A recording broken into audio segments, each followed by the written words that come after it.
Sejak 2022, Bitcoin naik 429%, emas 177%, dan silver naik 350%. Terus, kenapa BTC kelihatan kayak lagi lemah ya? Apa kata analis senior Bloomberg soal Bitcoin, emas, dan silver? Ini tuh bukan sekedar headline yang klise, tapi analisa yang ngasih gambaran lebih jernih soal posisi Bitcoin di tengah naiknya logam mulia. So, here we go, let's go! Jadi gini, belakangan ini tuh emas dan silver lagi naik tajam sampai cetak rekor baru. Sementara Bitcoin terlihat anteng di bawah area $90.000.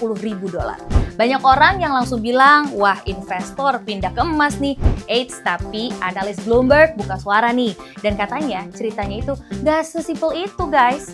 Menurut Eric Balchunas, analis ETF senior di Bloomberg, pergerakan Bitcoin yang sedang tenang itu bukan tanda masalah fundamental, tapi lebih ke fase konsolidasi setelah rally besar di tahun-tahun sebelumnya. Dan perlu diingat nih, Balchunas itu spesialis ETF, jadi dia itu juga melihat arus dana institusional.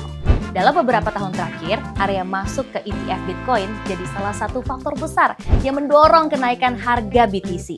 Artinya nih, ini tuh bukan cuma cerita retail panik atau Twitter drama, tapi ada struktur pasar yang lebih besar di belakangnya. Balchunas tuh bilang, sejak 2022 sampai periode analisis terakhir, Bitcoin naik hampir 429%, emas naik 177%, dan silver naik 350%. Nah, kalau dari persentasenya, Bitcoin itu masih unggul secara relatif. Meskipun sekarang terlihat lebih tenang, secara jangka menengah sampai panjang performanya itu masih paling agresif. Emas dan silver naik itu karena faktor makro seperti pelemahan dolar AS, geopolitik, dan juga investor yang lagi cari safe haven. Emas itu pure safe haven, sedangkan Bitcoin sering disebutnya digital gold. Tapi dalam prakteknya nih, Bitcoin itu masih lebih sensitif terhadap sentimen risk on dan risk off. Jadi perannya itu berbeda ya.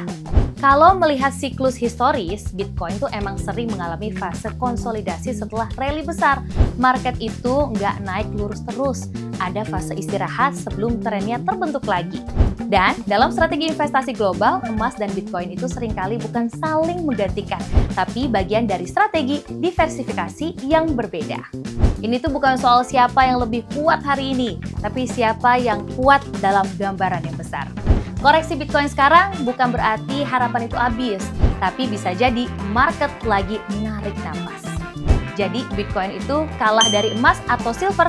Belum tentu. Menurut analis Bloomberg, Bitcoin itu masih unggul secara performa sejak 2022 dan yang terjadi sekarang itu fase normal pasar.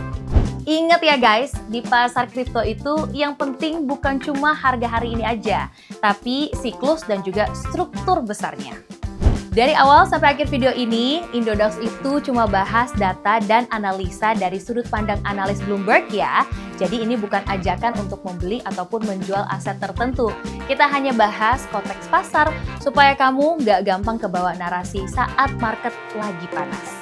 Dan seperti biasa nih, utamakan selalu untuk lakukan riset sendiri ya, atau do your own research sebelum mengambil keputusan investasi.